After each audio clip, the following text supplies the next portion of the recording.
Good morning, everyone. This is Gail Dudley with your news in motion. Today is Monday. We are now in the month of August. It's August the 3rd. So first up, as seen in Market Watch, games people play. Do y'all know that the U.S. Postal Service is still trying to get us off course for mail-in ballots or absentee ballots for the upcoming election? Yes, that is happening. U.S. Senator Joe Manchin and the union leader said on Wednesday that the U.S. Postal Service is considering closing offices across the country, sparking concern ahead of the anticipated surge of mail-in ballots. So that is happening, y'all. Good morning, everyone, as you're coming in. So that's happening. That's happening. So we're still having an issue with this U.S. Postal Service. So we have to stay the course, which means we have to register early. We have to request our mail-in ballots early. We have to make sure we return them on time. Yeah, we have to be ahead of the game.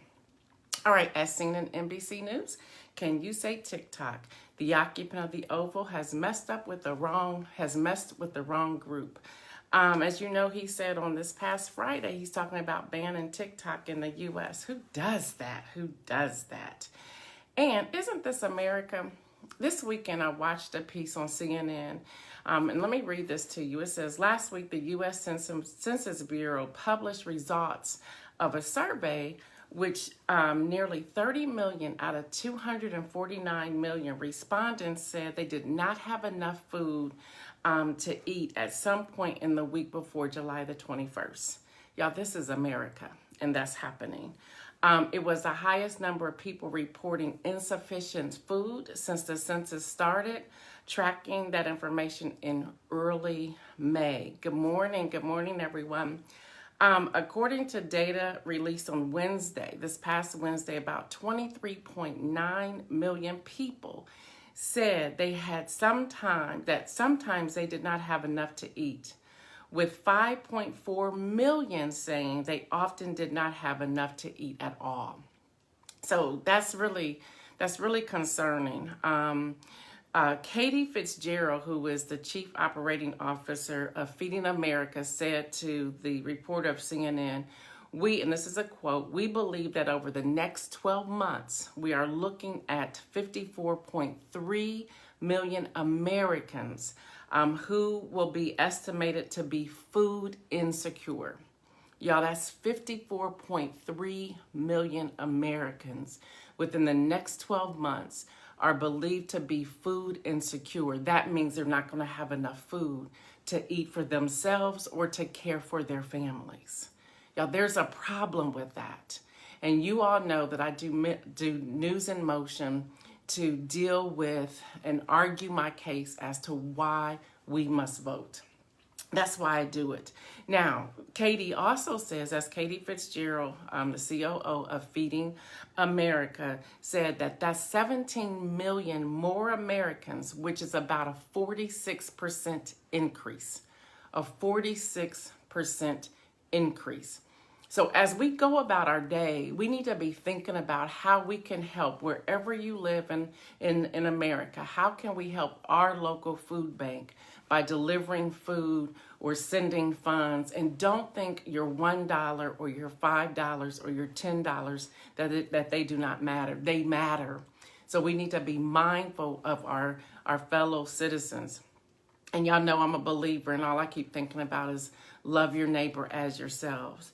And still, y'all, there's no deal in this hour for 30 million whose benefits expired over the weekend. And that's the enhanced unemployment benefits. It's stalled in the Senate. So you should be asking yourself, okay, if I have not registered to vote, it is important that I register. If I am a registered voter, it's important that I gain education so that I could be an informed registered voter. So get this. You know, we're focused on the the presidential election, if you will, for November the 3rd. But we need to think about who else is running for office.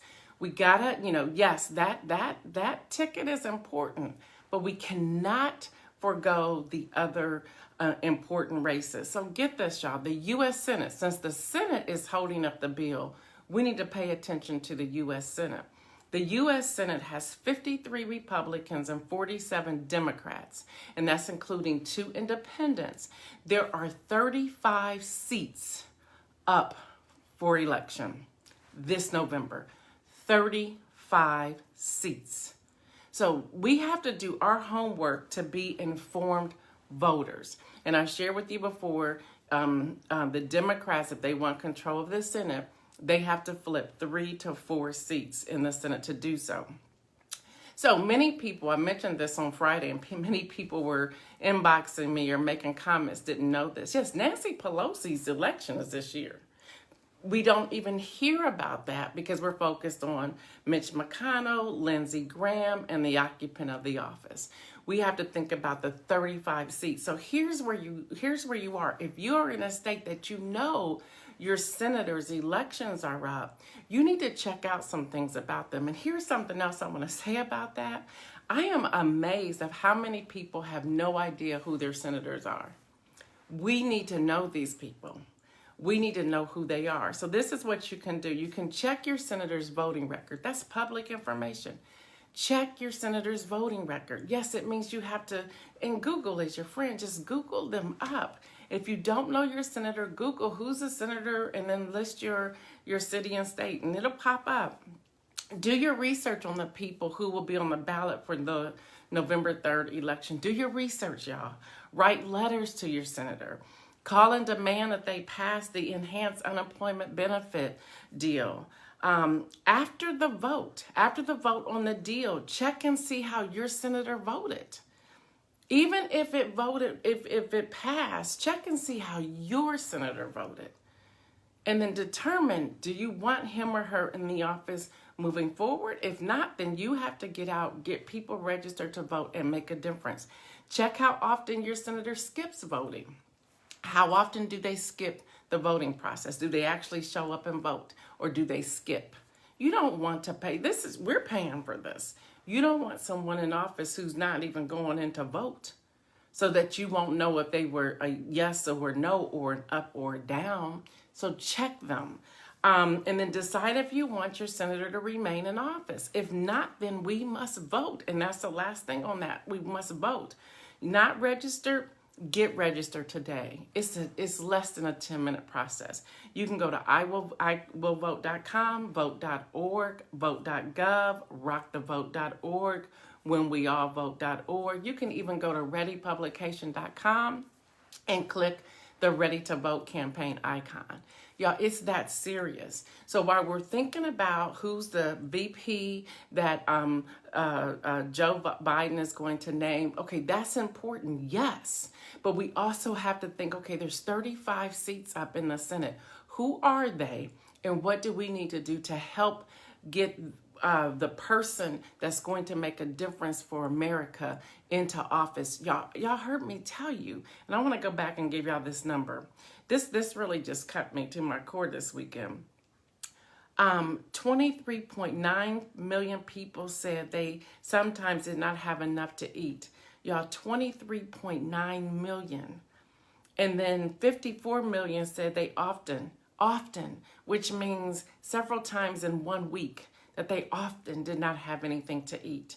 And we have senators who cannot even come together and pass a package so that Americans can eat, can pay their electricity, can pay their gas, can pay their rent, can pay their mortgage. There are many people who will be evicted this week, many foreclosures that will take place this week because there's not a deal. The benefits have expired. Yes, y'all, this is serious. The coronavirus numbers in the USA, y'all know I deal with the World Health Organization, 4,813,677 cases, 158,365 deaths. Y'all, we're close to 160,000 deaths in America. 2,380,217 has recovered. So praise God for the recovery. Dr. Burke said on yesterday, she was on different news segments yesterday, She said that the COVID in the U.S. is more widespread than when it started. More widespread than it started. So y'all, we have to wear our masks. We have to practice social distancing. We have to wash our hands. If you don't have anywhere to go, don't go. We need to pray. We need to pray. That is important, people.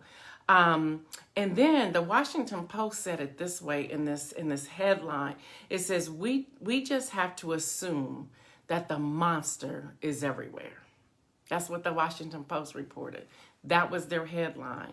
And then even with the coronavirus, I don't know if you're following, but there are so many businesses that are filing bankruptcy.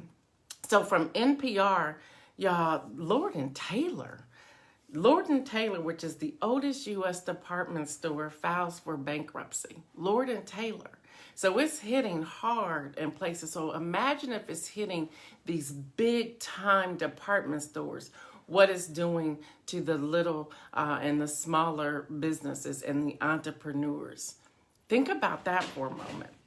And then for the win, we have Michael Jordan, retired NBA player. Michael Jordan donates $2.5 million to combat voter suppression. It's about time. $2.5 million. Michael Jordan and the NBA Legends Jordan brand, they're set to donate $2.5 million to organizations combating voter suppressions of Black Americans across the country. So Michael Jordan for the win. So my inspirational message today is to stand for something. Stand for something. I'm reminded of Hannah in 1 Samuel, where she was dealing with Penina, and she was dealing with the fact that she had that her rival, her husband's other wife, had all these sons, and every time she would go to the temple to pray, her rival sister girl would block her. And if you read that scripture, when it gets to verse 6, I believe, it might be 9, don't quote me, she's sitting at the dinner table and they're having dinner, and she decided to take a stand. So she stood up. She stood up, and then she made her way to the temple to pray. Y'all, it's time for us to take a stand for something. It's time for us to say enough. You know, we may have found roadblocks. We may have found places that we had to do a detour. We may have become exhausted. We may be saying, you know, no one's listening to me. I'm tired of talking. We need to take a stand for something. We have to let our voices be heard and do something. Y'all, I'm back to that CNN piece. How many millions? There should not be anyone in the United States of America begging for food or worried about if they can feed themselves or their children. It's time to stand for something. If you're not a registered voter, get registered. It is that important to register. And if you are registered, make sure you are seeing that other people are getting registered. It is a very simple process, less than 10 minutes. Less than 10 minutes. I was reading a post by a friend of mine, Rich Cosby, on yesterday evening. And he was talking about the circle effect. He said, check with everyone in your circle to see if they're registered voters. If they are not registered voters, get them registered. He was talking about the younger people who are the ones who are not registered. That's the 18 to about 25. But because the occupant of the Oval wants to mess with TikTok, over the weekend, thousands upon thousands upon thousands of millennials got registered. You even have teenagers who cannot register. They are on the forefront telling people you need to register. So you have 14, 15, and 16-year-olds who cannot register to vote are telling their brothers, their sisters, their cousins, the people in their circle, you need to get registered. This man is messing with our stuff. And here's the truth of the matter. They just punked him with his Tulsa rally because they bought up all the seats, or they secured all the seats. And so he's retaliating. But that's not what the leader of the free world should be doing. So we have to vote. Y'all, we have to stand for something. All right, y'all, until tomorrow, I am Gail Dudley, you make it a great day and register someone to vote today. All right? All right. Peace out.